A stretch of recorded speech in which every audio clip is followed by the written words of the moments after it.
Good morning, students, and welcome to our fourth session at 10 a.m. on Thursday, the 10th of February, 2022. Again, we extend a warm welcome to all our first years to the College of Law and Management Studies. Today's session will be a discussion of an overview of the digital resources available to you as a university student at the University of KwaZulu-Natal.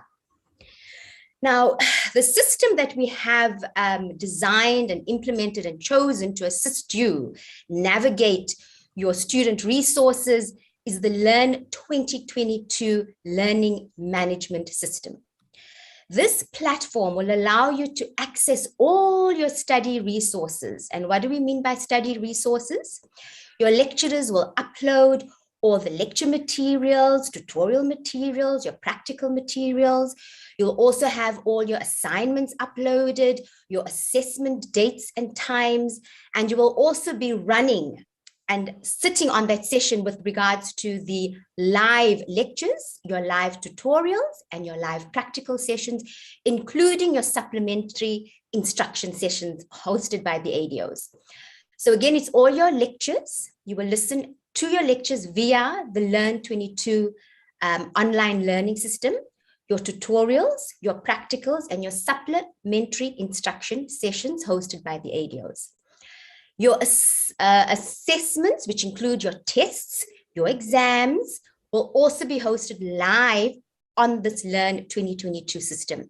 So you really need to become familiar and learn how to navigate the Learn 2022 online learning system. We will give you the link in which you can run along and explore and see how it operates. There's a lot of exciting features on Learn 2022, and the only way we can become good at using the ICS facilities, which refers to information, communication systems, ICS, at the university, is through you experimenting. It's like driving a car.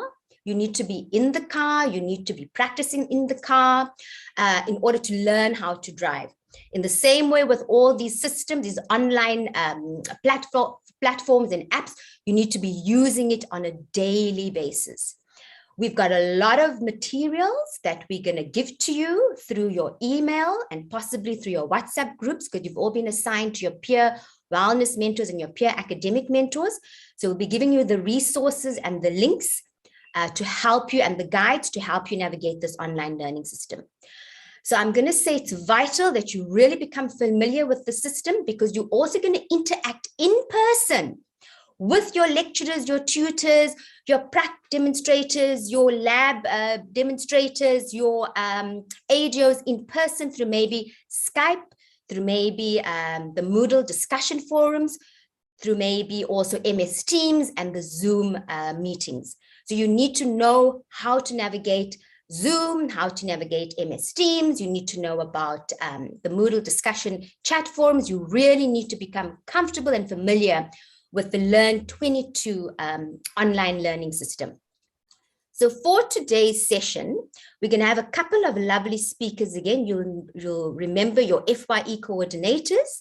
We're going to have Patejo discussing the email. We're going to have Stabiso discussing Moodle, which is the online learning platform for the university. We'll have Kwazi doing a bit of the help desk and MS Teams, and they will introduce themselves and continue with giving you an overview of those systems. So remember, it's an overview.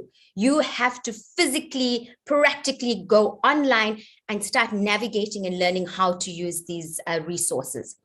I'm going to conclude there, and I'm going to hand it over now to Patejo.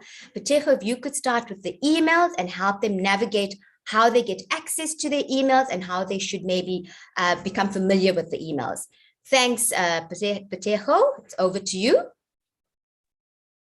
Good morning, everyone, and thank you, Prem.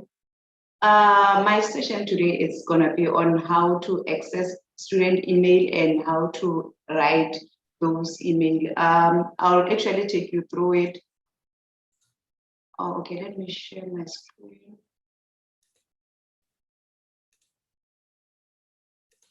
Okay. So I'll show you how you can go through how to access your email and how to go through it.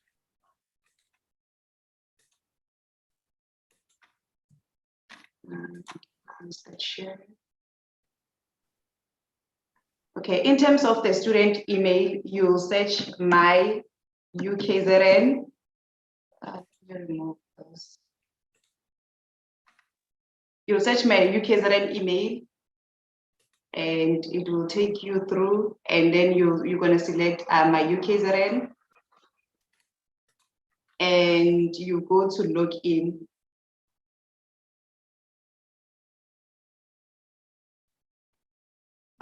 Here, okay, let me just create another one. For this one, when you sign in, you write your email. Your email is your student number. It's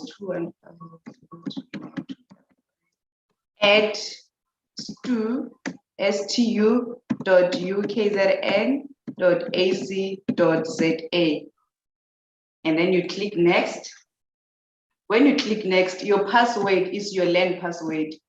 So you're just gonna create your own LAN password. You know how you created it, and you say sign in.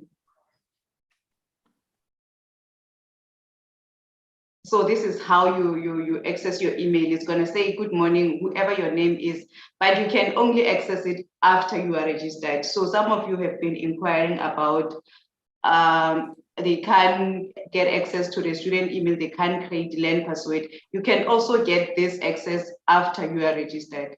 So on this side, you'll see this Word, Microsoft Excel, PowerPoint, Outlook. This is what we're looking for, Outlook. So you click on Outlook, and it's going to take you straight to your emails. So in terms of the emails, this is the inbox, the message that you receive, and then sent items. These are the messages or the emails that you send yourself.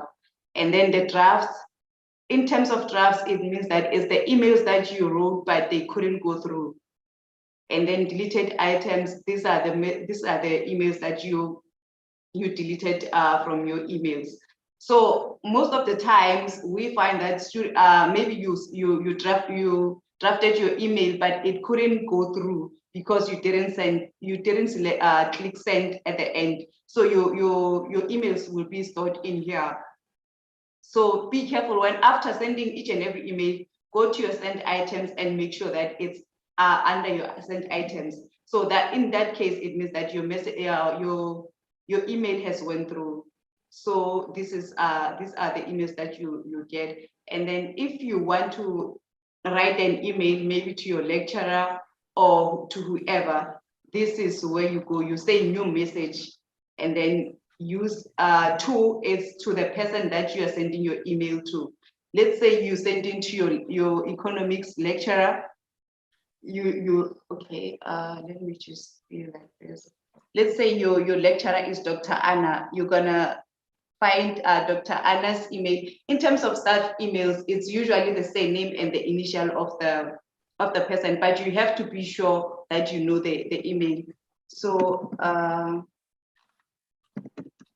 for Dr. Anna, it's Bengisai at UKZN. So you're just gonna type it out, and if you're not sure if your email is correct, you can just confirm with the name.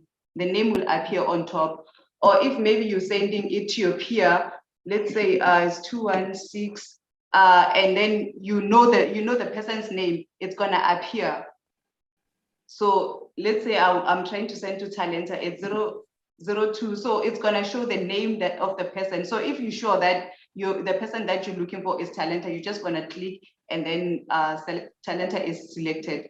So this is how you find two, but it's only the emails that are gonna appear here is the student emails and the staff emails. It's only the UKZN emails. It can't show the Gmails and the Hotmail and all others. It's only UKZN registered emails. And under subject, because I've realized that some of you send emails without the subject. In terms of the subject, let's say you're sending the email to your economics lecturer, and it's your economics 101. So you just got on your subject, you specify for which module are you making an inquiry or are you sending an email regarding to, because most of your lecturer, you'll find that maybe they lecturing more than 2 or more than 3 modules. So if you just write an email saying that I'm your student in class and that lecturer wouldn't really know which class, because they lecturing more than 1 or 2 modules. So you're gonna say economics 101 so that the lecturer is aware of the message that they're gonna read, that the message is regarding 101. So when you're writing when you're typing your email, you're gonna say, dear, if your lecturer, you say dear to whoever you're sending it to, dear Talenta, I hope or I trust you are well.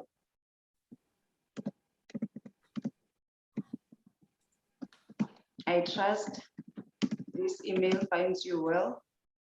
This email finds you well. And then on your body, you have to introduce yourself, because it's not like all the lecturers will memorize their students in their class. So you're gonna say, I am Petero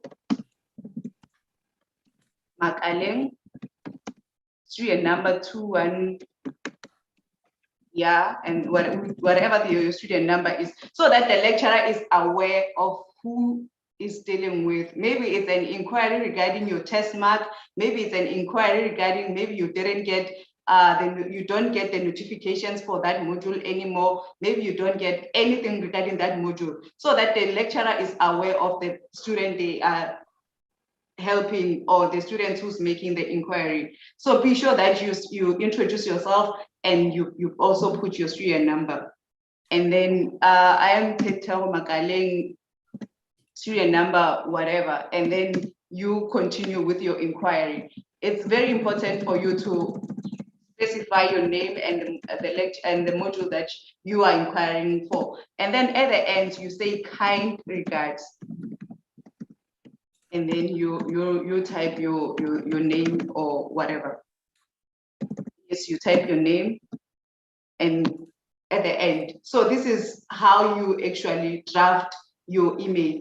You don't just go straight to the point without without writing your subject. Subject is very important because we have to know what we are dealing with. Like I said, lecturers are lecturing most of the lecturers are lecturing more than one module. So after that, you say send. And after sending that email, you go to your send items to ensure that you send your email and it's not in your draft. Because you see this one, I've written everything, but I didn't press send. That's why it's not in the draft. So you'll be waiting for a response without even sending your email through. So please ensure that in terms of the emails, that whatever that you have written, you send it through. And another thing regarding the emails, please ensure that you check your emails at least 3 times. You check your emails in the morning when you wake up, you check your emails during the day, and you also check your emails in the evening before you sleep, so that you know what's happening in the next day. And the other way to access your email, the quickest way is to download Outlook on your device, your cell phone, your tablet, or whatever that you're using for a quick access. And in terms of the cell phone, it also helps in terms of accessing, in terms of getting the notifications wherever you are, because you can't always go to the website, my UKZN, this and that and that. So the quickest way to get your emails and notification, have it on your device, and you just gonna download Outlook. And then when you're doing Outlook, you're using your student emails. Don't use your personal email on the Outlook. Use your student email so that you can get everything that is sent by your lecturers or any notification, because the lecturers are communicating via emails. And when you're sending your lecturers emails, kindly use your student email, because most of the time, if you send an email using your personal email, there's a chance that it goes straight here. Junk email is where you receive all the emails that are not, most of the time it's those emails that are not under UKZN. So this is where your email might go or could go if you send lecturers using your personal email. So please ensure every time whenever you have any inquiry, use or any inquiry to the UKZN staff, use your student email. This is the junk email is where you get all the unnecessary emails or all the emails that are not under UKZN. And yeah, this is attract data. So yeah, those are the things that you should note in terms of the email. Okay. So yeah, that's my part regarding email. So if you have any question and inquiry, you can go ahead regarding the emails.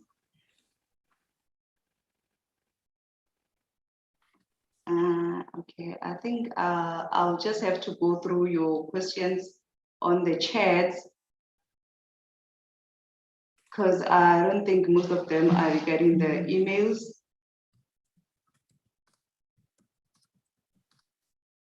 Does Moodle have an app? Moodle, they will help you just now. Mr. Stabiso will come and talk about Moodle. So if there's nothing regarding the emails, I'll hand over to Mr. Stabiso. No, these ones are not. Okay, the chat is fine. I'll get through them. So yeah, thank you guys. Stabiso, you can take over. Thank you very much, Peteho, for that informative session. There's quite a lot of emails concerning the being assigned mentors and so on. So one of the issues that we've been having, just very quickly before I start with talking about Moodle, is that if you are not registered as a UKZN student, we don't have your details yet. So for instance, if maybe you've just been given an offer and you are not on the system yet, so that means we don't have your correct cell phone number, your email address, and we don't know what qualification are you trying to register for.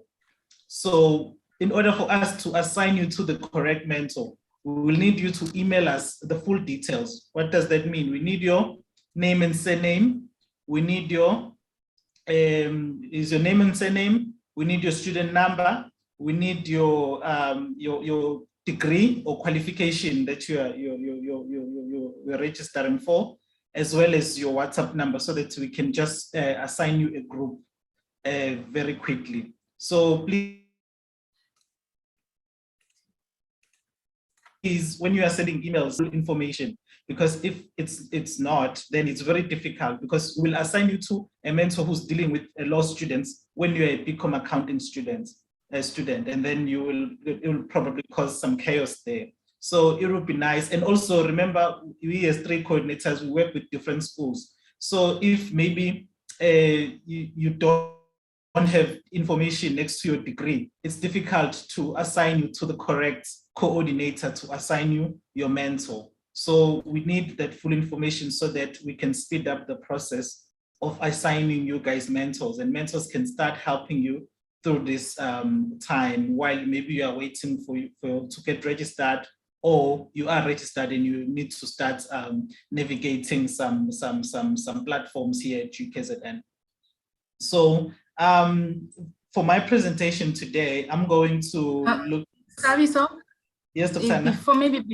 Before you continue as well, and also there are some who sent their details yesterday late afternoon, you know, so yes, you wouldn't have been maybe allocated a mentor as yet, you know. We're still going to do that today. So some of you, I see some of the names that I see in the charts here are people that I have seen their names, like that was like late yesterday. And, you know, I only managed to compile that list much later in the day. So those ones might not have received their mentors. That's the other thing. But those who, send their details from Monday and so on, I've already sent all the details to the mentors, to the coordinators. Yes. Thank you so much, Dr. Anna. And I saw someone also saying that they've been allocated three mentors. And that's what happens if maybe you keep sending the same email all over again. We might end up trying to, and then we end up double allocating you into maybe different programs if we don't have the full information. So if you have maybe allocated more than 2 mentors, you need to be allocated the peer academic mentor and 1 peer wellness mentor. So if you have more than 2 mentors, you are being allocated maybe into 2 groups in the same of the same mentor, which means you have 2 peer academic mentors. That means that you need to notify one of the mentors, and then we will sort that out. So because now we are waiting with we're working with emails and there's quite duplication, then you might end up being allocated into the same group 2 or 3 times. So please just let us know so we can change that. So today I'm going to discuss, how to, something that we call Moodle, which is one of the most important things here at UKZN. And from just on top of my head, what I can tell you about Moodle is that it should be your best friend as a student at UKZN. And I can tell you a few stories about students who never used to check Moodle. And I'm going to tell you some of those stories very soon. They are very tragic, and some of people who had that experience, including myself, and some mentors as well, because we didn't know the importance of Moodle. So we made quite a few mistakes when it comes to utilizing this platform. So I want you just to make sure that you guys understand how important it is and how crucial it is to your academics and to ensuring your success here at university.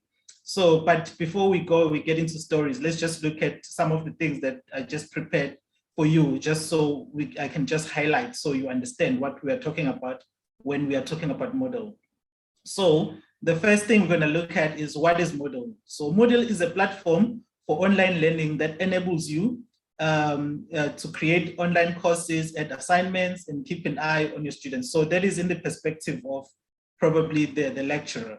But basically what Moodle does, it allows students and lecturers to communicate through forums and discussions that are available on the platform. And we're going to look at the platform in a few minutes from now, just when I do the demonstration in terms of what do you search exactly, so that I can just take you straight into the page. Because I think after this session, you should be able to log in and check what is appearing there on your Moodle platform. And we're also going to share links here in the chat, so you can click on that and just try to log in while I'm demonstrating for you guys here. Okay, why is it important for a student to log in on Moodle? Okay, so Moodle consists of vital information concerning the module. So it is crucial for a student to ensure that they have access to the Moodle platform. So in order for you to gain that access, you need to be a registered student. Sometimes, you find that some students, they don't have the registration fee as yet. Maybe they are waiting for the end of the month for payday and so on and so on. So it might be difficult for them to access the material because they don't have the password as yet. So if you're one of those, you need to notify your mentor, even though maybe you have been given an offer, you've accepted it, you're just waiting on finding the registration fee so that you can get cleared. Inform your mentor so that your mentor can maybe connect you with some of your classmates who have the access to the module, and those classmates can actually help you get the material for the module, so you can study while maybe waiting to get registered, and then you can create your password and so on. So, my tip that I always say is that you must check your Moodle 3 times a day, just like how you take your pills. You must check in the morning, you must check during lunch, and then you can check even in the evening as well. And also, another thing that is helpful is that sometimes when maybe some material is being posted on Moodle, it actually notifies you via email to say, okay, something has just been posted, go and check. So we sometimes link that and make it an announcement instead of just going and posting something. Or the lecturer will also tell you and say, I've posted the lecture slides for lesson number 2 and so on. So you need to go there and check. So now let's look at what can you find on Moodle very quickly before we actually do a practical demonstration. So what you can find on Moodle is your timetable for that specific module. So there is a way where you can access the timetable with all the modules, and then there is a way where you can access the timetable with your specific module. So the timetable for that specific module, for instance, let's say you are doing BCom accounting, you're going to have accounting 101, and you're going to have economics 101, and you're going to have ICN 101. So these are 3 different modules, and for each module, under each module, you will have each module there. And when you log in on each, you'll see that you will find a timetable for that specific module. It's not a timetable for everything, it's just for that one module that you are looking at that point in time. So that's what I wanted to clarify. And then another thing that you're going to find is the course outline. I see a lot of people on the chat are asking, how do I get my prescribed textbooks? How do I know? What is it that I need to buy? The course outline is basically all the information about the module that you're going to be doing during the semester. So for instance, it starts with the prescribed textbooks, who's your lecturer, what is their email address, how do you maybe sign up for tutorials if you need to. There's everything about that module. So the course outline is one of the things. So the first thing that you do when you go to Moodle, you check for your timetable. Once you know the timetable, you jump and check the course outline, because the course outline is going to tell you exactly what you need to know before you attempt anything about that module. So you will also see maybe even some information about the content you're going to study, and then you can see, oh, this is what I need to expect. And I remember for some modules, you even have tips as to how do you go about approaching the module. What is it that is important for you to understand before you even read a textbook or you do anything about that module? What is your, another thing that Peteho talked about the other day was the DP, something we call DP, which is duly performed. So you also get to see what are your DP requirements from the course outline. You know, they put all the information there. The lecturer will put everything about that. So you might think that, you might find that for your DP, you need to have some kind of attendance, you need to have written a certain assessments, and you need to have achieved maybe a certain percentage. So all of those things, you will find them in the course outline. And if you don't check, my friend, you'll be in for a surprise, you know, because maybe towards the end of the semester, you don't even know what are the requirements, and you find out that you don't meet those requirements because you didn't know even in the beginning what were the requirements.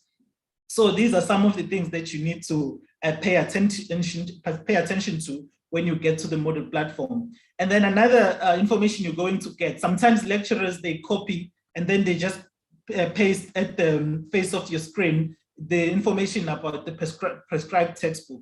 So you might find that when you go in and log in, maybe for Economics 101, you'll find information about what textbook are you going to use. You know, usually it's packing, but obviously it can change. You will find information there, and then it will also tell you where you can buy the textbook, you know, or how you can access the textbook if it can be accessed online. So all the information is on Moodle. That's why we're saying Moodle is very important when it comes to the modules that you're going to be doing. So another information that you find on Moodle is announcements, which is very, very important. And that's where I come in. And that's where I made a mistake as a student.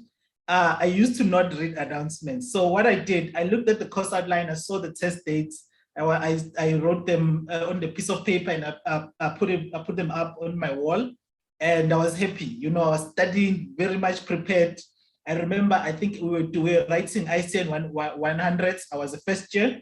And, you know, during the day, okay, it was in my timetable, it said that we are writing on a Wednesday.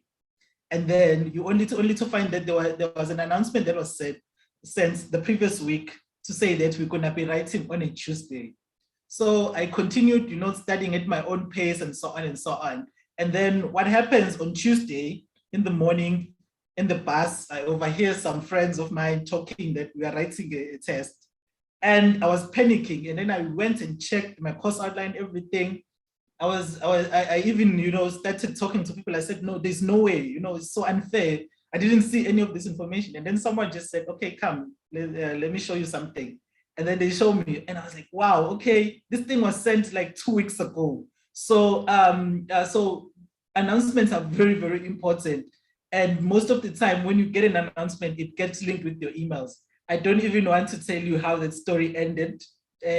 But you can imagine it ended with me just not bunking all the lectures that day, trying to study and get prepared for that test that was being that we were writing on that evening. So it really, really messed up my momentum at that time. So it's very important that you check these announcements. There will be a daily announcement that are made here, especially in the beginning of the module. You get a lot of announcements here. Even maybe if we're going to be still using Zoom when we're starting, which I think will be the case, you will get your link, will probably be posted here under announcements.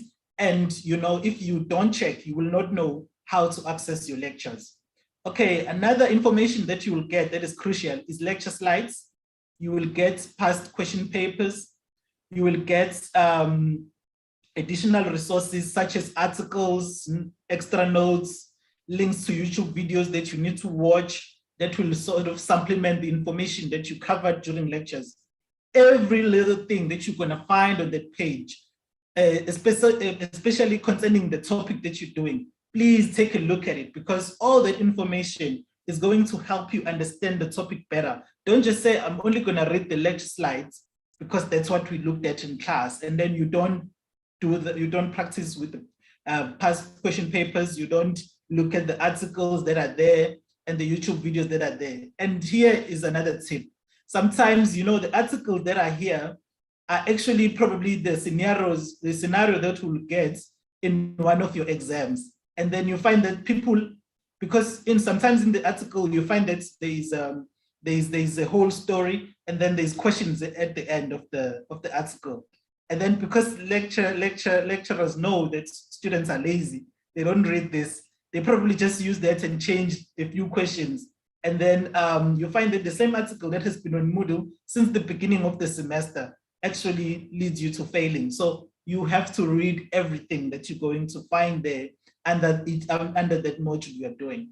Another information you're going to find is your grades, which are your marks, probably when you are doing assessments that are on Moodle. So it's important for you to check there for your marks as well. But another platform that we use to check for marks is called Student Central, which is what you are using now to register. Though your marks will appear there. But sometimes if you have been doing an online assessment on Moodle, you may find that the feedback will come on Moodle first before it appears on Student Central. So you need to keep an eye out for this. And another information you're going to find are online assessments and quizzes, which is very important. Most of the tests you're going to write, you will find them on Moodle, especially during this time of online learning. So your assessments will be on Moodle. You're going to have to log in and go there and complete the assessment and submit. Always press submit. Please do not forget. A lot of students, they start, they will probably send an email panicking. They say, I think I forgot to submit. I think I forgot to do this. I don't know what to do, and so on and so on. So always make sure that you pay attention to this. But obviously, as the semester goes, we will obviously show you how to do this. There's also videos on Moodle that we're going to show you guys that gives you information about making submissions and so on. So another information you will find there is the calendar and upcoming activities. So sometimes lecturers, they actually indicate on the calendar that is available on Moodle, what is coming up next. So if you hover around the dates, you will see that there will be information about, some upcoming activities that are related to that particular module. So you need to look out for that as well. And then you also find some test and exam information, such as seat numbers. Oh God, this is very important, especially when you guys return to campus. You know, you need to ensure that you know your seat numbers way ahead of time. I remember one of the mentors told a story where they actually were studying, and they were writing at 5:30. They studied until 4 p.m. And then they decided to go to the cafeteria to play some pool. They played until 5:15. And then when it was time for them to go, it was their first year, obviously. When it was time for them to go to the venue, there's 5 venues. They don't know where they need to go. So they wasted about 15 minutes looking for the seat numbers, not knowing where to find them. And then they have to find the venue. And then when you get to the venue, you have to find your seat. So imagine, like, the venue is huge, guys. You'll see when you get back to campus, the venue has got about 500 seats. And then you have to find your seat, and everyone is already seated. So you can imagine how much time he wasted with that. And then when he was supposed to start writing, he probably had only maybe 30 minutes or probably 60 minutes instead of 90 minutes to complete that test. So these are the things that you're going to find on your Moodle and also on your emails. That's why we actually are doing presentations on this as well. So you guys are just on the lookout for this. And other information that you may find are your lecture recordings. So while you are having the online, you are studying online, or you're having your lectures online, you will obviously find some lecture recordings if you miss lectures, so you can watch later. Okay, so now another question we can ask ourselves is, how do you access Moodle? So you can access Moodle in 2 ways. You can access Moodle from the UKZN website, which is what I'm going to demonstrate now, or you can download an app from your Google Play Store, or you can if you have an iPhone, you can download from iStore and actually install the app, and the app will also, you will then log into the app, and then you'll find all the similar information that we're going to look at now on your apps on your phone. So you can do it via the website or your phone. So you have 2 options. All right, so now I'm going to start sharing my screen and show you guys how to get to the Moodle website using your laptop or your PC. Okay, if there are any questions, I'm going to attend to those questions a bit later. So now let's look at what you're going to do. Obviously, you're going to search for UKZN on Google. Moodle works better with the Google app, and also it works better with the Google search engine, and then it also works better with the latest Microsoft, search engine. So these are the search engines that you want to have on your phone. So once you've obviously logged in onto the website, and then I have to go under students. There's students up here. So I go under students, I click on students, then it will show me, it will take me to a whole list of things. And also another way, while we are waiting for this page while it's still browsing, I'm going to show you another way of just going straight into the platform. So let me just stop sharing for a second, and I'm going to show you guys just now. Another way you can do is just to put Moodle at ukzn.ac.za. So Moodle, you can just search it without having to go through the page. So Moodle at UKZN, in Moodle.ukzn, and then you can then log in on that. So let me show you guys what I have now on my screen.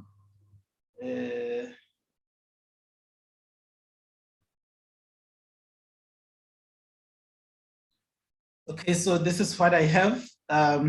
So from there, you're going to log in with your details. So for myself, you know, then I log in, and then it will take me to the home page. You see here, obviously this is an older version. So you see here, it says we have moved to a new. So you will obviously click here to go to the latest learning page, which is this one. This is what will appear for you guys.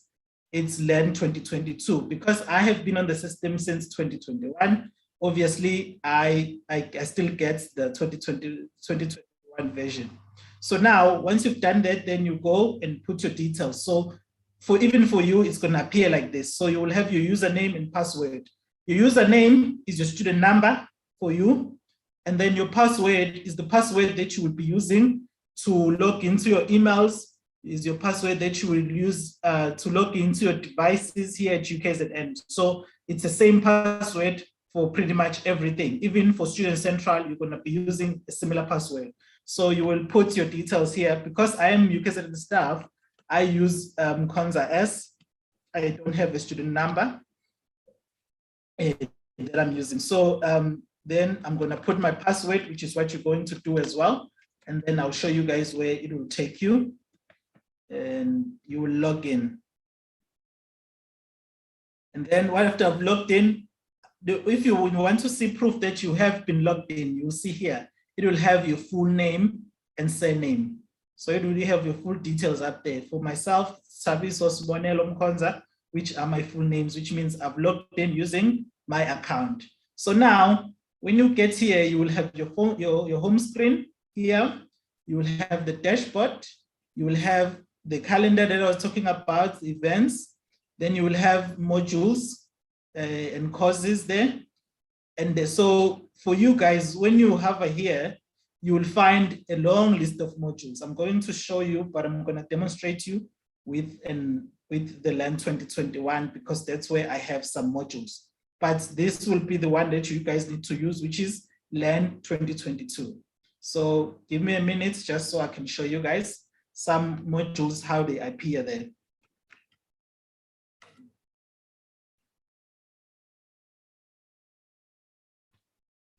Okay, I'm ready. Let me share my screen very quickly. All right. So I'm using the 2021 platform just to show you guys what will appear under your modules. So the first thing that you're going to see is our first year experience. We have our latest 2022 version. So if you log in and it says 2021, that's an old, that is last year's material. It needs to say 2022 here for you. So do pay attention to that. And you also have some modules that you will be enrolled for. These were the modules that I was enrolled for last year. So some of the things you'll find when you click on the module itself, then it takes you to the module homepage. So as you can see here, this is what I was talking about. Here are the announcements. So if you want to see if there's any announcement that have been made under that module, you click on announcements, and then it will show you a long list if there is such. Or for you guys, since it's going to be the beginning, you won't have a long list, but you see how many announcements that were made here. So if that means if you are not checking under announcements, you will be missing all this information. Okay, I'm going to go back now. Here is another information. You see, this is the link to the sessions that we were having for the first year experience last year. In the new homepage that we will be having for 2022, you will have a similar thing that will take you to the sessions that we'll be having weekly. And even the times and the days where we'll be having those sessions. Please bear in mind, it might be different for this year. So please do keep an eye for that. And also, once you've seen that, then you will find some information. So I want us to go into this one. I hope it won't get delayed. Okay, there is obviously, this is the additional material that I was talking to you guys about. There's a video, there's a whole information, orientation guide, NASFAS, related information. You find that some of the queries you have been posting here on the on the chat actually are have already been explained even on your Moodle platform. So you might find that there are resources that you're going to need from there that will be very helpful to you. So please do log in if you are registered so that you can see whether there is information that you need to be aware of. So this was the information we were using for the FYE, a whole lot of sessions we had last year, some videos of the sessions we had, and so on. So I think this is still available. So even if you are still interested in checking out what happened last year, you can go and just look as well, because there is no such thing as too much information. Every information will be helpful one way or the other. But we will have activities that we'll be doing this year. So let's go into this. There's information on how to use Moodle as a student. So you might find that right now, while I'm speaking, maybe I'm talking very fast, you are missing some things, you are getting confused. Even if you do ask questions after the session, I'm still not able to explain it to you in a way that satisfies you. You will just go, even under the new Moodle site, you will find this information under one of those modules. It gives you information on how to use Moodle as a student. So you will click there, and then it will take you to a page, the UKZN Teaching and Learning Office page. You see, there is the information that you can find here. Introduction to the, to the platform, which will be Learn 2022 in your page, and then how to submit an assignment, how to review an assignment submission, how to take a test, how to review an assignment submission, and then how to participate in a forum, in a discussion forum. Then there are videos. It starts with how to use Moodle. So exactly what I've been showing you here, the video will explain to you how to go about that step by step, very slowly. And then the second video will be how to submit an assignment, how to review an assignment. You'll get how to take a test, how to review your script, and how to participate in a forum, in a discussion forum. So all this information is here for you as a student. So if maybe you find that the semester has ended and you have not watched this, you would have made maybe one of the mistakes that I talked about. There's some things that you're going to have a problem with, then you will be coming to us, wanting help, and so on and so on and so on. So in order for you to save yourself some stress, please ensure that you do check this. And then in addition to this, then you will have all of us being there available, your lecturer, the mentors, your tutors, the administrators of the module to assist you, because you might miss some information, but it is also important to do your part as a student as well and check some of the things that you need to be aware of and the information that has been outlined out there for you. So this is the Learn that we're going to use. Learn 2021 is still available with all the information that I showed you guys. You can log in on it as well, but you need to be on this one because your courses will be appearing here under my courses. So whenever you hover your cursor here, it will show you your courses. Then you will have a list. Then you can just go down and select the most module that you'll be studying or you'll be looking at that point in time. So all that information. So let me just do this. Let me go to the other. Let me show you the other. Let me go back to Learn 2021 and show you very quickly what I'm talking about in terms of the module. Now let's look at a specific module because we're just looking at our FYE page. Now let's look at a module. Let's look at this module and the management module. So you can see here, all the information that is here is about the module. So everything is here, as case studies that I was talking about. So you may find that there is case studies for you to read, there's videos for you to watch, there's slides for you to look at, and so on. And also these are the links. You can find links like this where you need to make your submissions. But you will obviously see that as time goes on and when you need to start making submissions. There's also sometimes additional resources to help you understand that module better.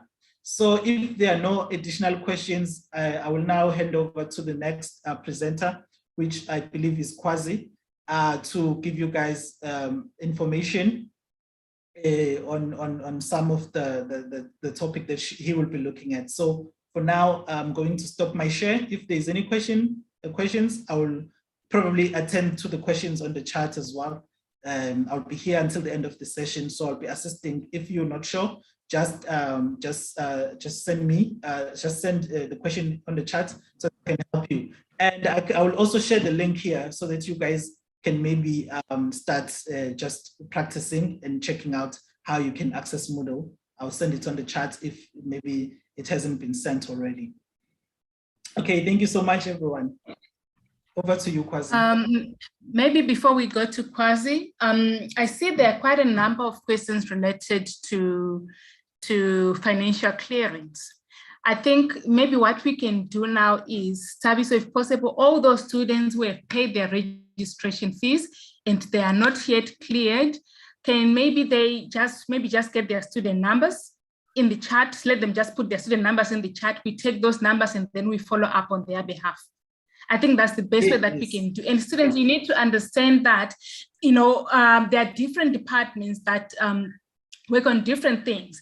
And obviously there's also, the volume of emails that they get and so on. So you might find that it's not that, your query is not being addressed, but it's just that the volume of maybe emails that they are getting from students. So what we can only do is to assist you. So maybe in one, if we can just get, I don't know how we can do it, Tabiso, a better way of doing so, at least we get all the student numbers of students who have paid their registration fees and they've still not been clear. So we just take all those numbers and then we send one email to student fees. Yeah, so maybe you can just write student number and then dash fees in the chat, student number dash fees, then we can take all those numbers down. Does that work, Tabiso? Yes, it does work, Dr. Anna. I think we can do that. Yeah. So if you have paid, you have paid the registration fee, you have sent an email to Westville fees, or it's PMB fees, or it's Howard fees. You have sent an email, put your student number dash fees, so at least we know that that student number is for us to query the fees issue, and then we will take down those numbers. So we need to send the email today. Yes, I think Carol can assist us with this. She's usually our go-to person when it comes to clearing first years. So I'm going to take the list now. Yeah. Okay. So just take that. And then those who the other queries that I'm seeing here has to do with mentors. As you can see from the chat, some of you have been contacted by their mentors, some of you are yet to be contacted by their mentors, but we can assure you that every student is going to be allocated a mentor. For some of you, I think I've also responded. I do have your details, we have everything in a spreadsheet, but we don't know the program that you will be registering for, because there is no information on SMS because you haven't registered yet. So it's difficult for us to allocate you a mentor when we don't know which program you are in. So if you send me your information before and you did not include your program, please send me another email including your program. But if you send me an email with all the information that is required, please don't send a second or third email, because then my list will become longer and you end up like having maybe allocated to more than 2 mentors, as has been said before. All right. Kwazi? Thanks, Doctor. Greetings, guys and colleagues. My name is Kwazi Makubane. So for today, it's going to be a short presentation for me. I'm going to talk a little bit about ICS, which is our help desk that deals with all the information and technology issues that you might face as a student.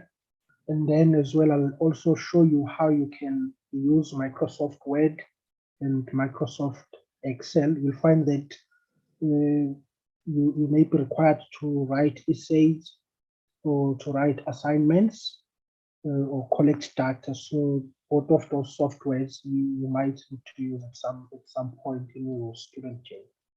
So let's start with ICS. Firstly, if you wanted to contact ICS, there is a call center. There are 3 components to it. You can get support telephonically by calling this number over there, or you can also get remote assistance via TeamViewer, and that is where an agent from ICS will actually connect to your computer or your device and be able to browse to your device and check where the issue might be, and then try and resolve it for you. Or you can also contact ICS via email, and this is their email, which is itstudenthelp@ukzn.ac.za. Okay, so I think most of the time as students, we rely on the email, and that's where you may find most of the support, but there are also these 2 other options that you can request if you think that you are not, or your issue is not really dealt with via email. Okay. So besides the call center, ICS has an option of walk-in. So you can actually go to one of the campuses where you'll find ICS agents, and then they'll be able to assist you. But because we are under these current circumstances, we cannot just go to campus and say, okay, I want to see an agent from ICS. You will firstly have to either make an appointment using this email or by calling them, and then ICS will send you an email, make a log for you, and send you an email to say you have an appointment with an agent at this particular time, and that particular email will serve as your permit to actually be able to enter campus when you come to campus. What are the services that are offered by ICS or the help desk? Firstly, they help with resetting of student active directory services.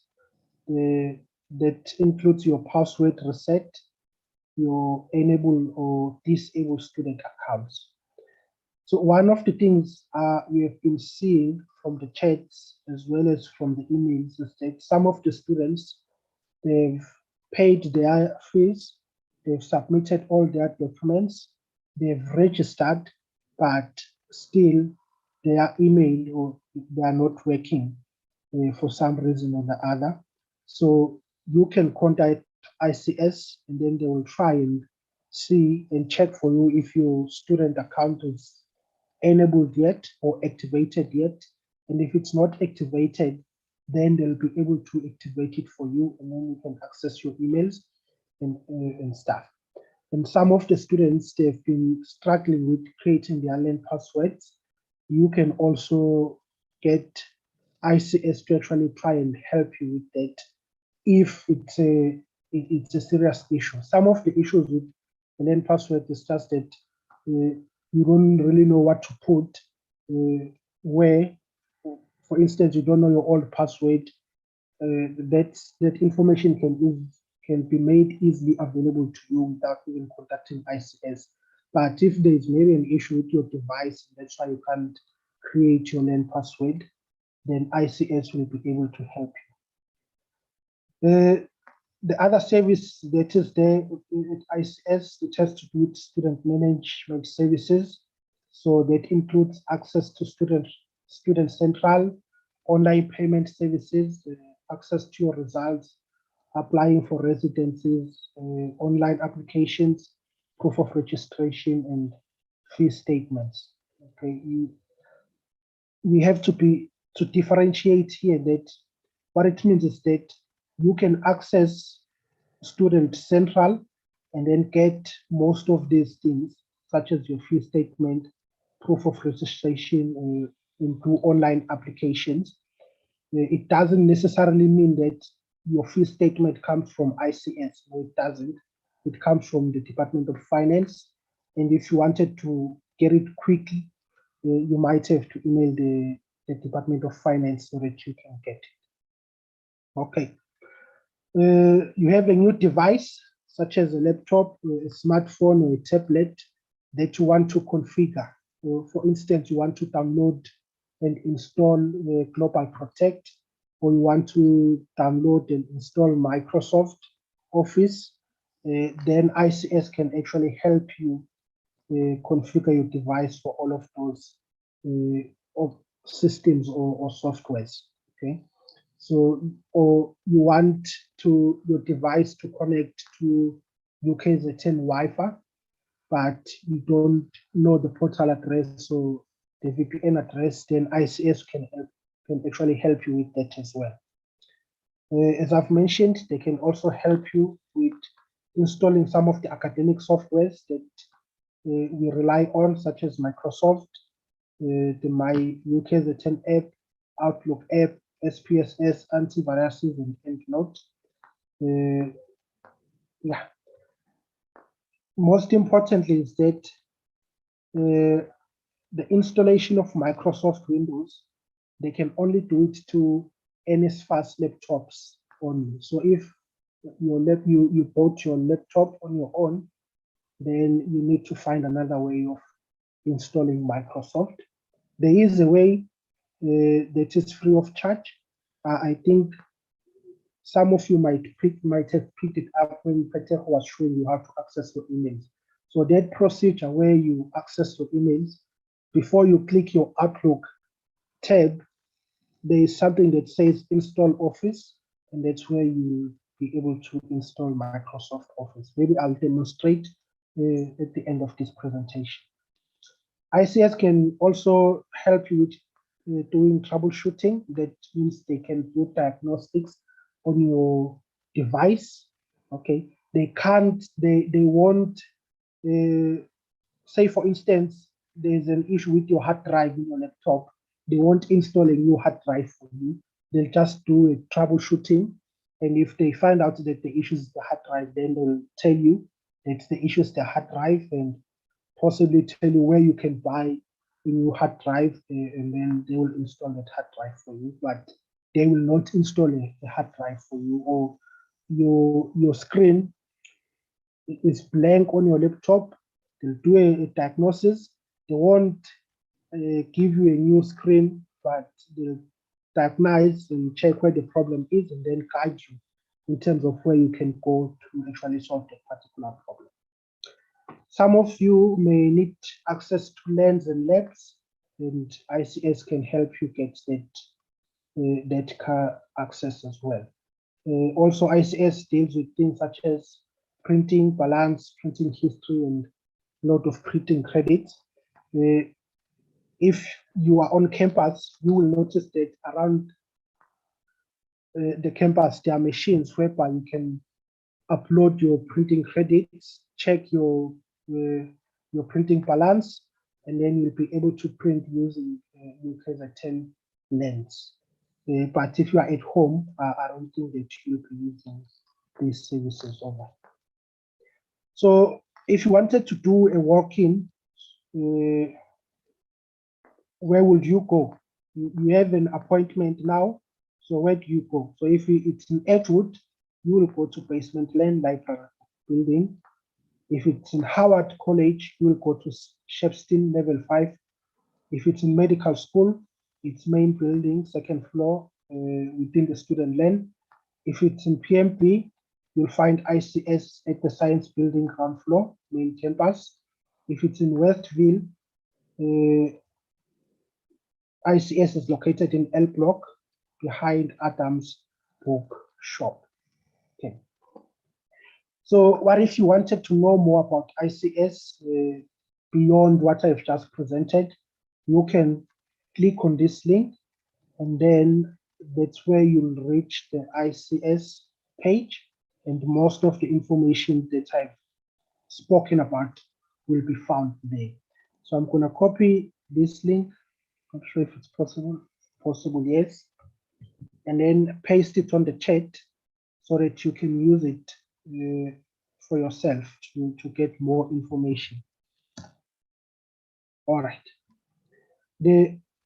On this website as well, there is also a link to guidelines for first year students that ICS have actually provided. And you may find that if you really read these guidelines, some of the problems that you are experiencing, such as creating a learn password, accessing your emails, they may be resolved. So I'm going to copy this link as well and then share it with you guys on the chat so that you can go and read the guidelines. And my colleague Tabiso, even though he didn't say it directly, but you have to be really informed as the student about what's happening. You can't just rely on what other students are saying. You have to actually know exactly. So reading these guidelines is part of informing yourself as a student. ICS also have zero-rated data sites, and you can also visit this site to actually check those zero-rated sites, and such as your Moodle page that Service was showing. It's part of the zero-rated site. So if you log in there, the data that you'll be using will not be consumed as in any other site. Okay. And also, if you remember that I said there is a way of installing Office, Microsoft Office, without even having to go to ICS. So you can click, there's this link here, which is the software repository for UKZN. So you can go on that link as well. And that's where you'll find most of the softwares that you need to install on your devices as a student, such as Microsoft Word. So the link is also on the chat for you guys as students. If you are using your cell phone or your tablet, you don't need this link to download Microsoft Office. You only need to go to your Play Store or Google Store and then download Office from there, and it will be easier. So basically, that's the background about ICS and what it does and the services that it offers students. There is another service that is not listed here, but that ICS does offer, especially during the registration period. So ICS also has something that is called Bot or UKZN chatbot. This is a system whereby, as a student, let's say you are trying to find information about financial clearance, but you don't know where to go. You've sent emails, but there's no response. So you can go on Bot, and there will be some facts there that you can actually read and then try and get that information. And if you read those facts and you don't get the information, you can then be directed to an agent that you will chat with, and that particular agent will then try and give you relevant information. And the good thing about chatbot is that once you log in an issue, so what happens is that your log cannot be resolved unless you have indicated that you have gotten the help that you require, and then they resolve your log. But if your issue has not been resolved, your log will still be open and you can still log in and contact or communicate with your respective agent. This year, Bot has also added a new feature whereby if you can't reach agents, because there's a lot of students who are using the app, so they may be attending other students, you can also contact Bot on WhatsApp, and then you'll be able to chat with an agent as well there. So where do you find the UKZN chatbot on Bot? You can find it on all of these websites over here. So the registration website, applications, and so on and so on. I'll just copy all of these links and then send them to the chat for you guys to actually visit. And then I will use one of the links to demonstrate where do you really find in support? Okay. So let me stop sharing the screen and then go to another screen where I've already clicked one of the links. So this is the registration page for the College of Law and Management Studies. And how do you find MCZPort here? MCZPort is already communicating with you here, and you can always see that it's MCZPort by this icon over here at the bottom. When you click in one of those links and then you reach a particular website, you have to wait a little bit, maybe about 2 or 3 seconds before this icon can actually appear to you. And then once it appears, you click on it like that. And then Msizi will introduce himself, the app will introduce itself. And then you have these options here that you can pick. Let's say I want information about res, so you click on student residence. Okay, so this is a button for notifications. If you want notifications, you can click yes. If you don't, you can click no. And then you type your question here. Okay, let's type the question. How do I know which res I am allocated? And then MCZPort will give you the relevant information. So where can I register the room allocated to me? So MCZPort has searched for all the information about reses, and that relates to the question that I've asked. And then I can click here now to that link and read more. Okay, so I can view the entire article here and then read more. If after reading this was not helpful, I can say so, and then MCZ will now direct me to an agent, and I will chat with the live agent, and so on and so on. Okay, so let me go back to my Word document. So what type of issues can be addressed by MCZPort? So student finance, accommodation, international students, ICS, disability. There's also about information about College of Humanities, LMS, AES, and the College of Health Sciences. So for instance, maybe you want to know who is the ADO for economics. So MCZPort, they'll be able to direct you to the ADO for economics. This is the WhatsApp number that you can use to actually contact MCZPort as well. And I'll also share it on the chat for you guys to be able to use. There's a student who asked, how do you access MCZ? I'm not sure if you have been answered from the previous demonstration. If so, just indicate yes on the chat. So that's it about ICS, ladies and gentlemen, and you can find most of the information on the links that I've shared with you guys. Now I want to move on to actually talking about how to use Microsoft Word. Okay, there are many ways. Okay, before I say that, there are 2 things that I want to show you in Microsoft Word.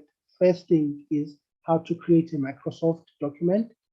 And the second thing is how to format a Microsoft document. Those are the 2 most important things that I will actually show you guys. Okay. I want to open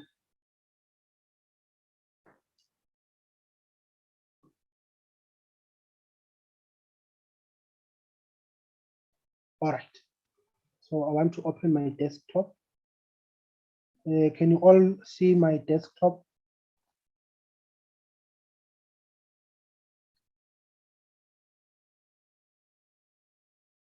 Colleagues, is my desktop appearing on your side?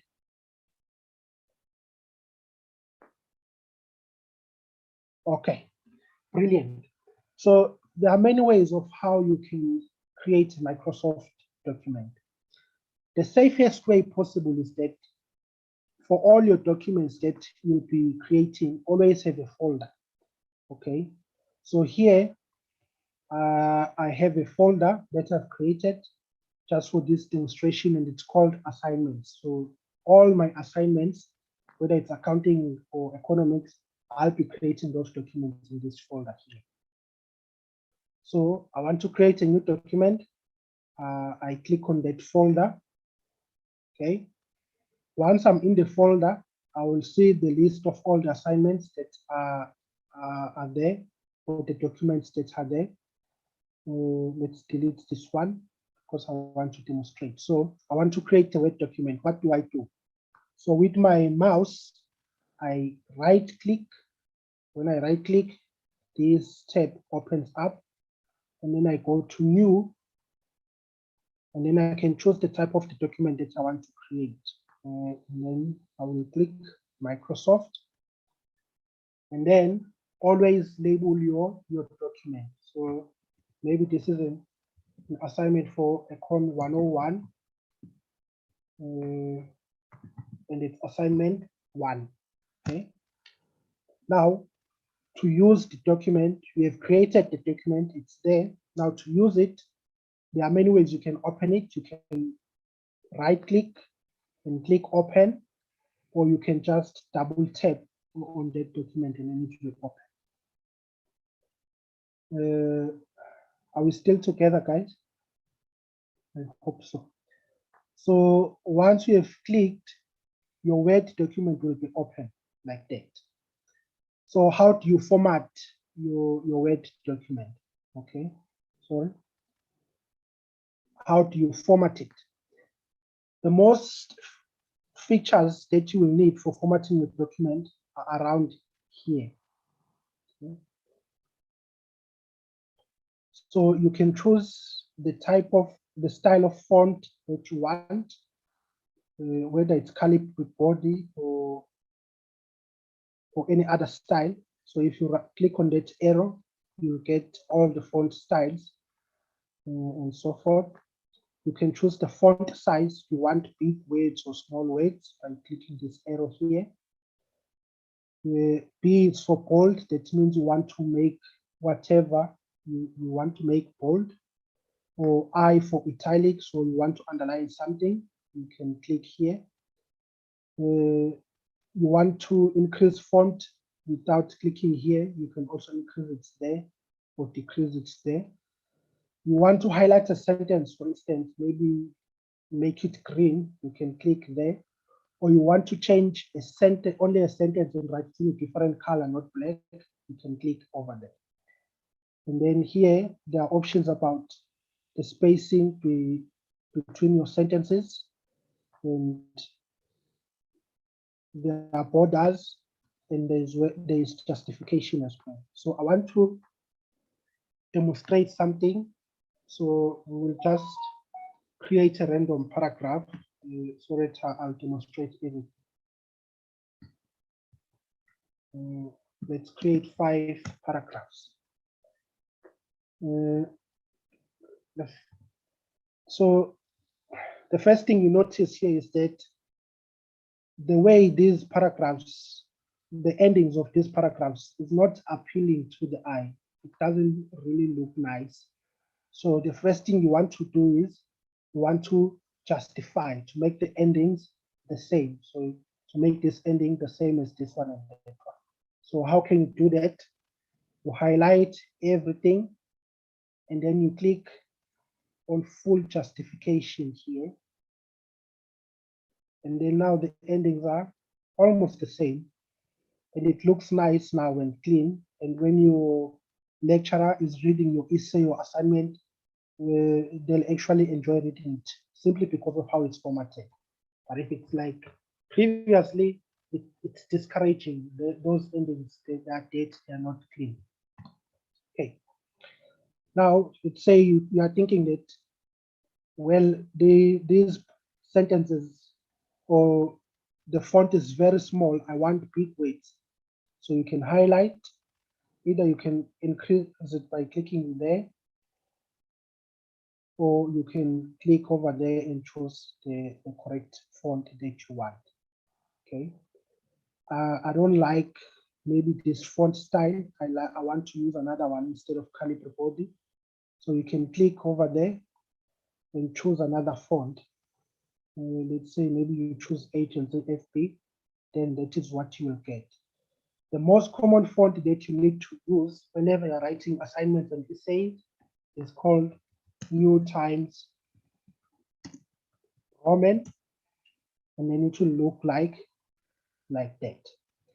And then another thing you notice is that the sentences are very close to one another, and you don't like that. There's no space. So you can increase line spacing by highlighting and then clicking that tab over there. The most common line spacing is 1.5. And then now your essay actually looks beautiful, and your lecturer will actually enjoy helping you with your essay. Now, these are the most common formatting techniques that you need to understand. There are a lot of things that you need to play around with once you open Microsoft Word. But say I want to emphasize this word powerful here. Video provides a powerful. I want to emphasize this word over here. I can just make it bold by clicking there. Okay, or I can write it in italics by clicking I. Then it becomes like that. Or I can underline it. Okay, like that. Sometimes, I don't know for what particular reason, you can also use strike, which means you're striking out the particular word. So guys, familiarize yourself with these formatting techniques, and then you'll be okay in terms of writing your essay and exams. The most important thing is that whenever you write something or you have done something, always click Control S on your computer. Okay, so by clicking Control S, that means you have saved everything that you have done. Because if you have not saved, then if you close the document, all of your work will be lost. All right. I think I'll stop there today for Word. Yeah. Let's now do my Excel. Yes, Microsoft Excel, and see how we can manage that. So again, you go to your folder, your assignments folder, you right click, you go to new, and then you go to Microsoft Excel sheet.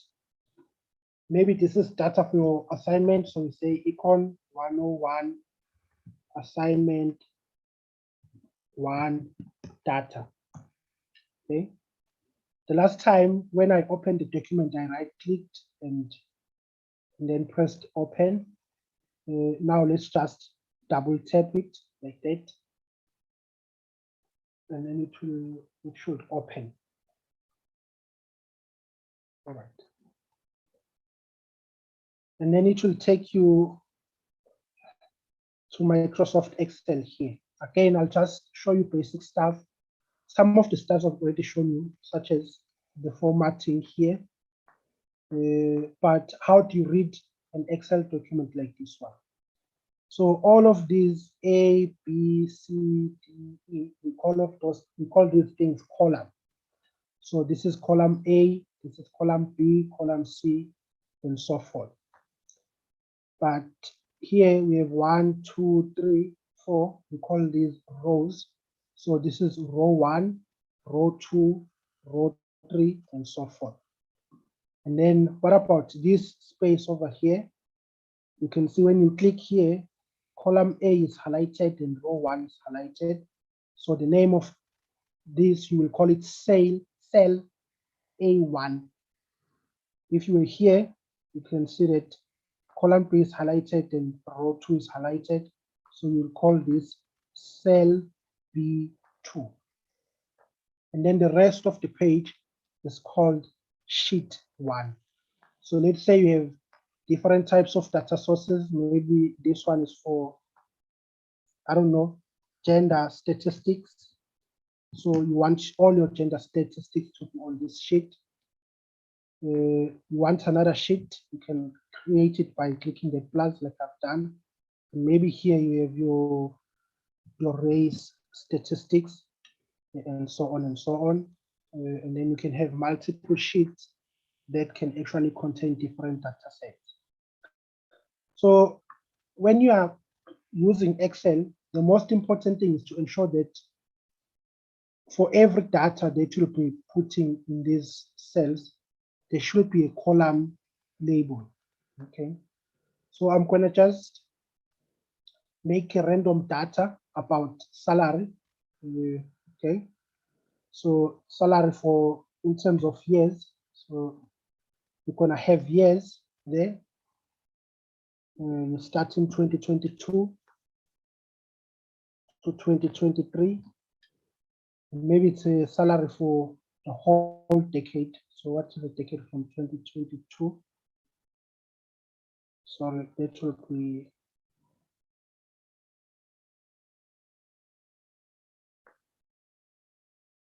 2032.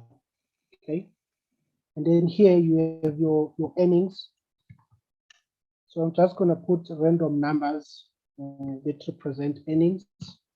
It really doesn't matter for what I'm going to demonstrate.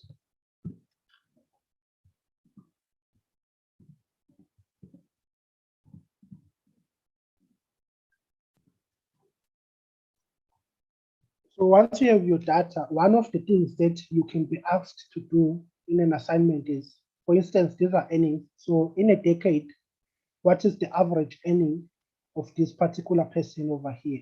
So on average, how much did they earn between these years? And we'll say these are in thousands. So this is 1,000, 8,000, and so forth and so forth. There's an gets that information. You can type the formula and say equals to average, and then you open a bracket, and then you highlight all of your data.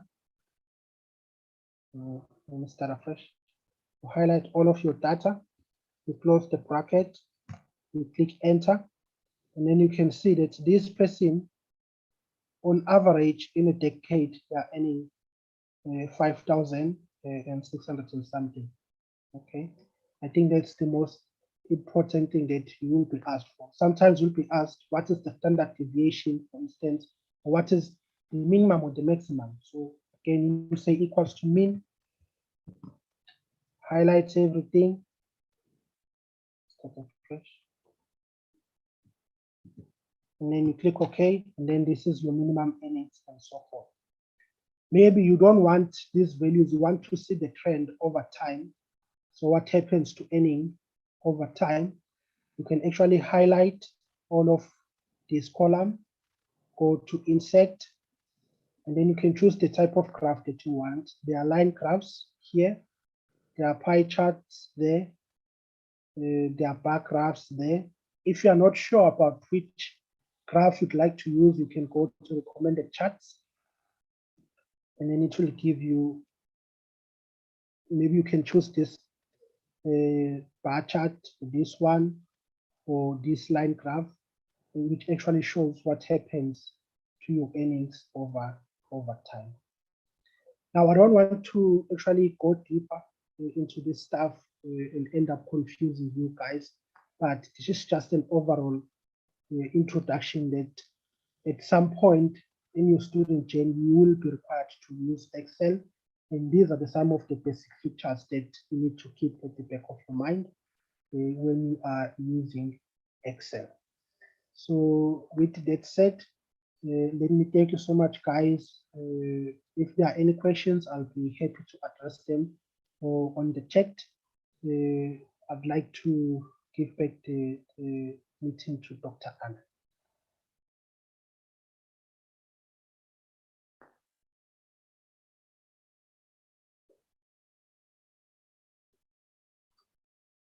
Dr. Anna, are you still with us? Thank you, Kwazi. Thank you, Kwazi.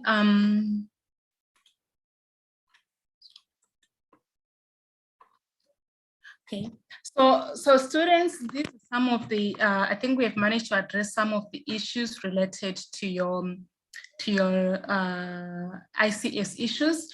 One of the queries, that's popping up in the Q&A section is related to registration, students failing to upload their documents and what needs to be done. The only thing that we can do at this stage is take those queries up with, the registration team. So I have tried to, copy and, all the queries that we cannot answer in this session, and we're going to refer them to the registration team, and then we will give you feedback hopefully by tomorrow based on that.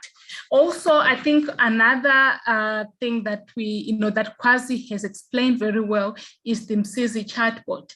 There's actually an agent, a person behind the Msizi chatbot. So when you send your queries, for instance, while you are trying to register, you experience the challenges, take a screenshot, send that to the Msizi chatbot. There will be a person there who assists you in real time. So I would advise those of you who are having some of those problems, please do that, because then, you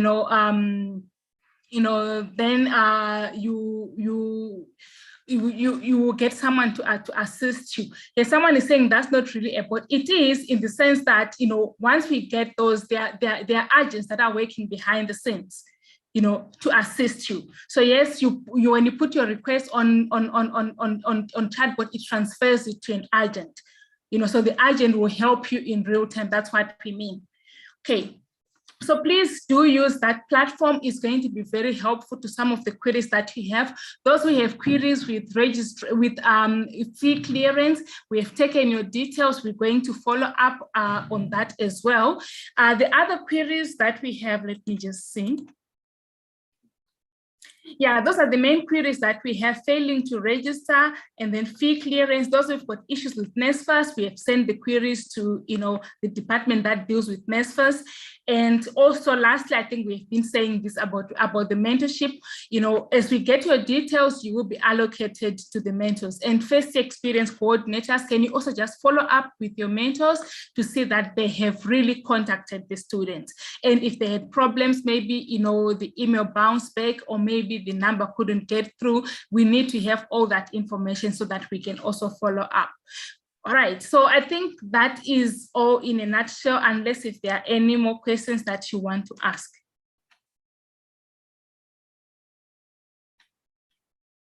Yes, Pehleko?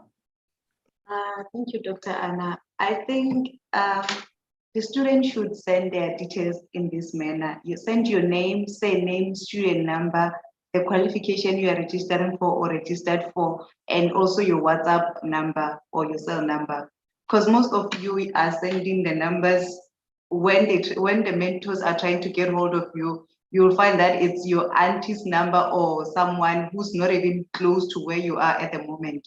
So please try to send us the number that we can reach you on that, and yeah.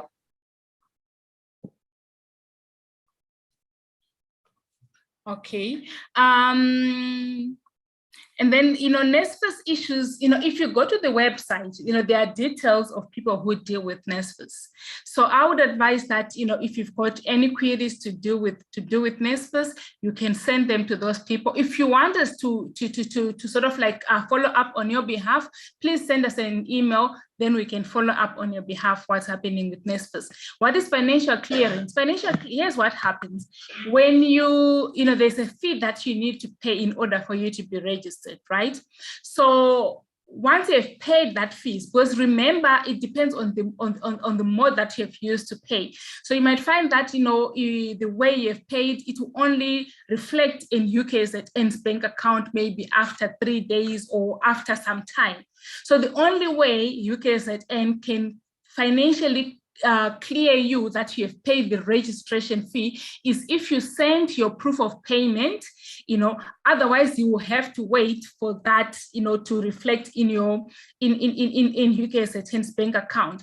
And the challenge with that is, remember, we have more than 4,000 first-year students. UKZN has got about 45,000 students in total. And each and every student is going through the same process, right? So when you get some of these delays, it's not that people are ignoring you, but it's just that the volume. So that's why it's always important to send all the information, then it becomes easier for you to be cleared. Now, if you just wait to be cleared, then it has, you just have to wait for the normal process, when they go through the bank statements and see who has paid and who has not paid. And that might actually cause some delays. So my advice is send your proof of payment with your student number in the subject line of the email, right? So it has to be clear, the subject line of the email has to be clear, student number, fee clearance, and then you send your email and you attach your documents. It becomes easier for people to deal with your query. All right, there is a hand here. Ennis? You can unmute yourself and ask your question. Good day. The question that I have is my utmost concern. As I've placed in the chat, I've sent my proof of payment and all my documentation through on the 12th of January. Despite this and my constant emailing, I have not had my registration issue addressed. It's bounced between person to person, and each person gives a story. I even contacted the RCS. The best answer that they could give me was keep emailing. They could not fix the problem with my student number. My main concern is that my registration number or my student number will not be ready by the time by the 14th. What will happen? Can I get some kind of concession so that I might still study?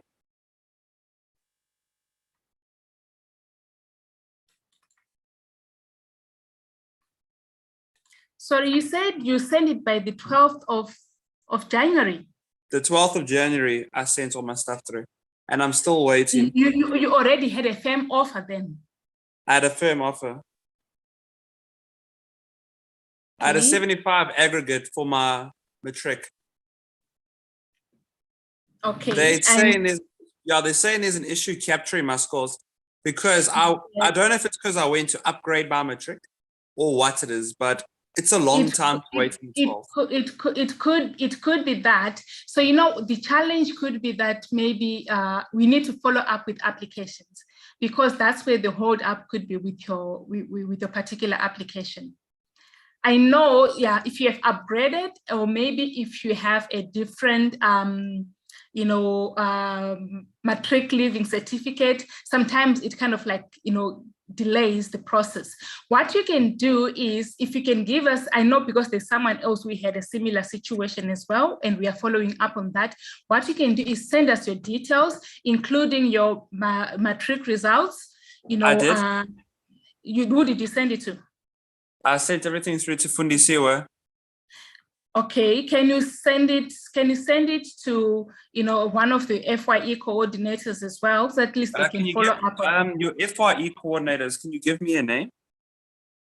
And I think I saw your name on one of my lists, so it should be me. It's makalem@ukzn.ac.za.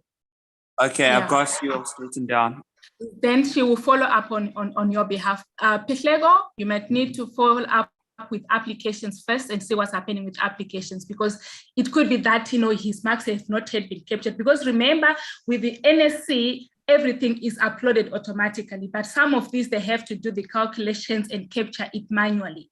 So that could be where the last thing that Fundisiwe sent me a few days ago was that she's given the application capturing data over to somebody called Jean, and that she's waiting on that.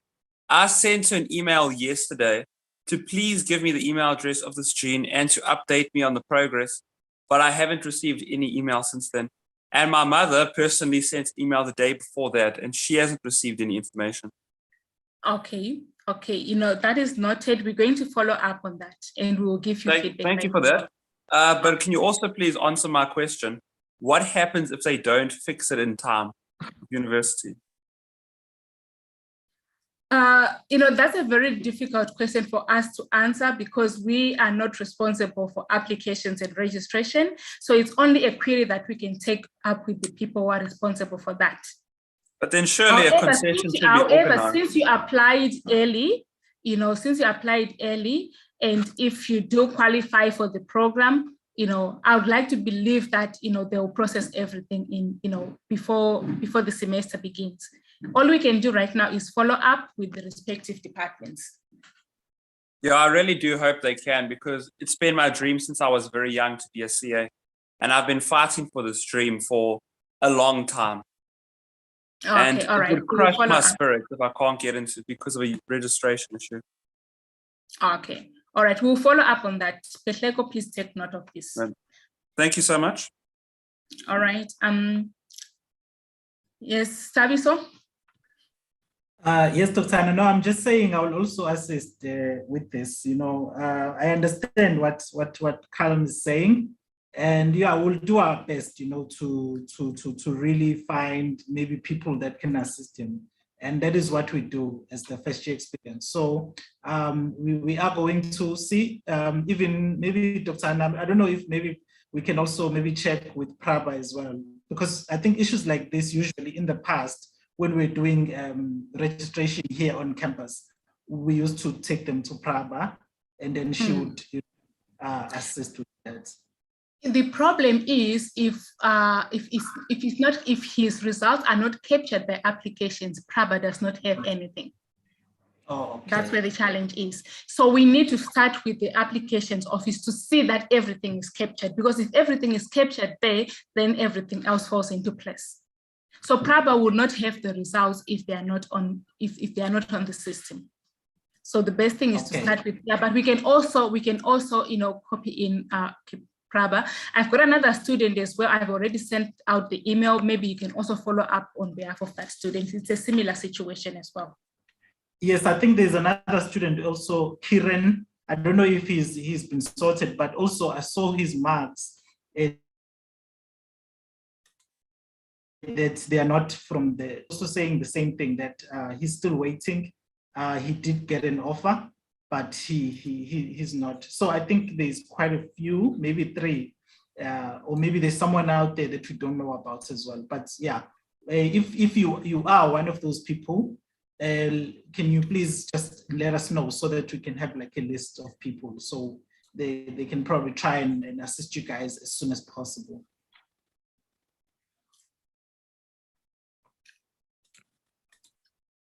All right.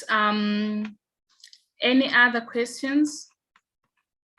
Okay, so tomorrow is our final orientation session, and tomorrow we're going to focus mainly on the timetable for your different programs, as well as our student support services will be here as well. Most of the queries that we have here, we have noted them down. We're going to send emails to the respective departments. I'm sure tomorrow we will have some feedback for you based on the queries that you have raised, because we don't want to give you answers that might be incorrect. We've got different departments handling different aspects of registration and so on, so we can only get the correct information from them. So it's not that we don't want to respond to some of your questions, but it's because we do not have all the information that is needed to respond to those questions. All right, Pehleko.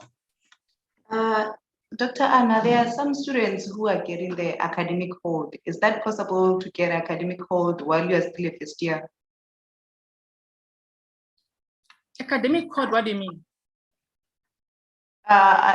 Usually what I know is that academic hold are those who are maybe at risk, where they need to attend. Yes, that's the academic hold that I know of. But now there's a first year who's saying that they're getting the academic hold. But in terms of financial, it's a registration hold. Yes, in terms of registration. It's registration. It could be documents. They could have a registration hold, and that could be documents. Maybe they haven't submitted all the documents that are needed.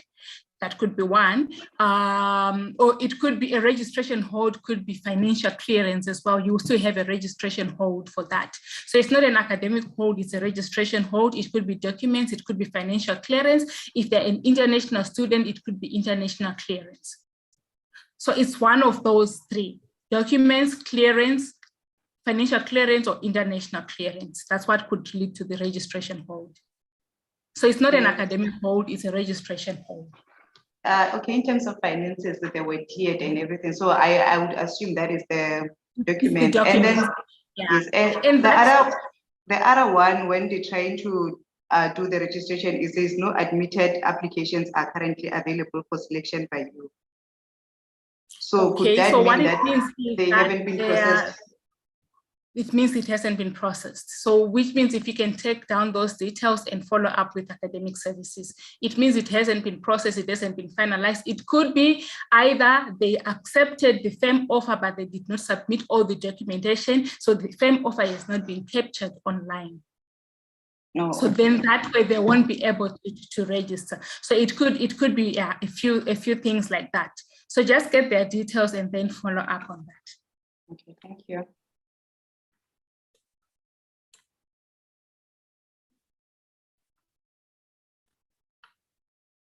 All right, if there are no more questions, so what are we supposed to do if we do not have a raise by the 14th? Okay, so they are quite, first of all, it also depends on whether on your application you had indicated that you wanted raise, but sometimes people apply and they don't indicate whether they need raise, on their application. That could be one of the things. And if you need rest and you don't have rest by the 14th, Sabiso, how do we assist the student? Oh, okay, Dr. Anna, thank you. In the past, what I have done is that I take a list of all first years who are in need of rest, and I take it to Department of Student Residence Affairs. They are always happy to allocate first year student first, because I think they have residents that are dedicated to them. So if you're a first year student and you don't have, it might, like Dr. Anna is saying, it might be because you forgot to tick that box that says, do you want a student residence? And however, you can still, especially if you have NSFAS, you can still just send in your details and they will allocate you a room address, and you can, because NSFAS has made it compulsory for students who are using NSFAS to start by being allocated for residents. And unless residence is full, then you can go for private accommodation. But if residence is not full, then you will be required to go to residence. And I think Dr. And I should mention this. There's students last year who gave us a lot of headache. They ended up going to private accommodation before they got the information. So when they were staying in the private accommodation, they were not paying rent, waiting for NSFAS to pay. And then NSFAS refused to pay because they said the student is supposed to go to residence. And some landlords will obviously give you a place, although they know that you're supposed to be in residence. So be very careful, because the landlord was refusing to release the belongings of the student. It was such a mess, and NSFAS was refusing to pay the landlord. So now the student was the one who was supposed to pay for themselves about almost 4 months of rent money. So just before you go and take a private accommodation, or you try to get a residence outside, a place to stay outside of campus, please start by, you can email myself or you can email Boucher, because Boucher is the one who allocates first years to the residences on campus. So I'm gonna put her email address here. It's kulubi@ukzn.ac.za. So please email her first. And then if they say residences are full, then you can take private accommodation. But if not, do not even, unless your parents will be the one paying for you. If NSFAS will be paying for you, do not take private accommodations unless you have been denied residence. And you will be given a form that will actually confirm that you did not get residence and you have given permission to go and stay in a private accommodation. So if you need residence, please do email myself as well, or Bushle. She will allocate you guys to a residence. And but you still need to wait for an invitation to campus before you can move into your room. Okay. Thank you, Sabi. So students, I still see there are so many of you we have issues with registration and fee clearance. I think we have said this very clearly. If you have issues with financial clearance, give us your student number, dash fees, and then we will take it up. You know, so it doesn't matter whether it's NSFAS or whatever, as long as your query is about fee, financial clearance, give us your details, and then we'll follow up, you know, for all of you as a group. And then I see there's someone here who is saying, I registered for BCom General and I just received an offer for BBA. How do I accept BBA offer? Mr. BCom General for BBA, because BBA is a part-time program. I don't know if you understand that. It's a part-time program, it's not a full-time program. Also, if you are on NSFAS, I think that you will have challenges getting, you know, funding if you are on that program. You know, personally, I wouldn't advise, you know, leaving BCom General for BBA, but if that's what you want, there are forms that you need to fill in, change of mind forms. The FYE coordinators can actually assist you, but I would advise that you go for some curriculum advice or some, you know, career guidance first before you make that decision. Right, so that student who got another offer for BBA, first of all, my advice is get some career, you know, counseling, you know, and some curriculum advice first before you make that decision. Otherwise, I would say BCom General might be a better option for you than BBA, given the other one is a part-time course, classes are only in the evening, and also some of the other benefits that you get from being a full-time student, you won't get them. Like, for instance, if you're on NSFAS, you might not get NSFAS if you're on the BBA program. To which email do we send our proof of payment for registration? You send it to, if you're on Westful, it's westfulfees@ukzn.ac.za. If you're on PMB, it's PMB fees. You know, if you're on Howard College, it's Howard fees@ukzn.ac.za. Yeah, that is, and all these details are also available online. I don't know, can someone maybe just type those email addresses in the chat section?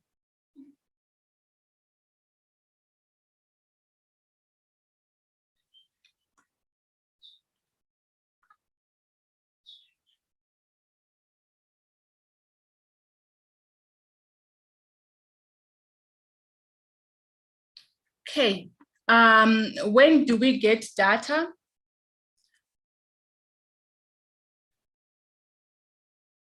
Okay, I can't give you an exact answer. You know, I know some of you have received data, you know, and ICS, they are working on that. I think the best way would be to follow up with ICS.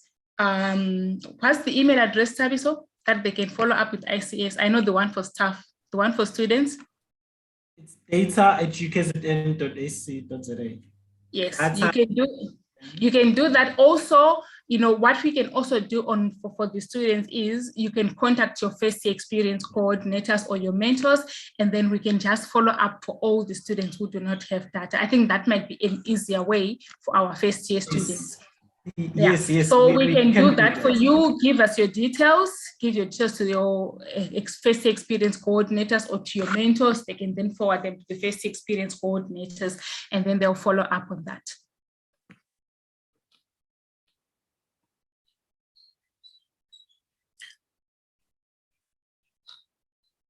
Yes, and with please be aware that you need to be registered first. So you need to be a registered student. If you are not, you're not going to receive data until you are registered. Your details have to appear on the system. Yeah. All right, I don't know. I don't think there are any other questions. Most of the ones that we cannot, we don't have answers for, we have taken them down and we have sent them to the, respective departments. They will assist you, or they will give us feedback, on those queries that you have. And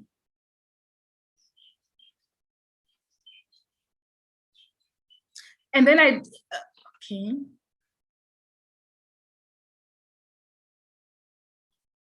So someone is asking, they are worried about not being able to attend lectures next week since they are not registered.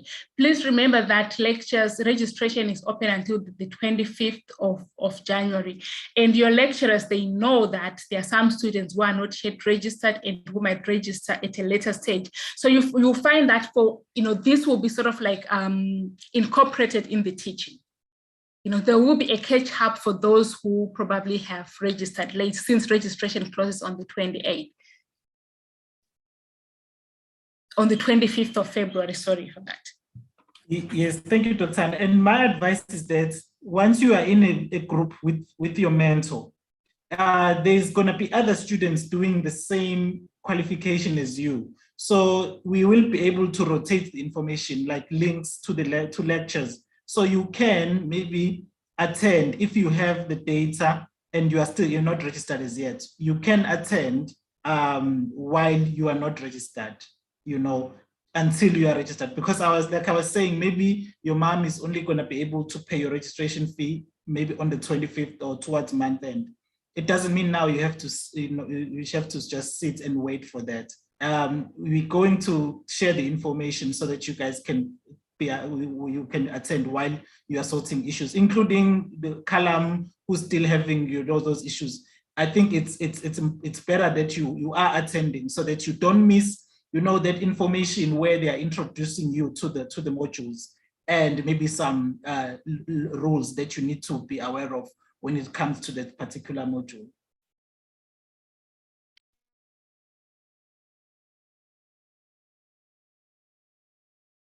Sorry, Prim, any closing remarks? Anna, the students will have to be patient with all the different offices, from the central applications office right through to the applications that comes through from that office to the university. As you said, there are 10,000 first years that we are registering and 47,000 students in total. So everybody's online, not just the first years, it's all the returning students, the postgrads. So they're going to have to follow up respectfully online with email only. Stick to the one person in the right department or division. So it's fee clearance. You only speak to the person with fee clearance, and you use that same email as a tracking email. Don't jump to another person. If it's a res query, you stick with that res person and you follow up as a tracking email. The same email must be tracked, but they're going to have to keep on with the emails and just keep at it and just be patient with everybody. I'm sure the academic staff will be quite patient with the students. They will upload all the lectures and the tutorials and the SI sessions. If they've missed anything, it will all be uploaded for them. They'll be able to download it and review those recordings at their own leisure, weekends and evenings. So they'll just keep at it, be patient with all the staff at the university. Thank you, Anna. All right, thank you, Prim. So that's all from us today. We will see you tomorrow for the final orientation, where we will focus, like I said, on the timetable and student support services, as well as give you feedback on some of the questions that we could not answer today. We've come to the end of our program. Have a lovely day. Thank you, everyone. Can the FYE coordinators, can you remain behind when all the students have left?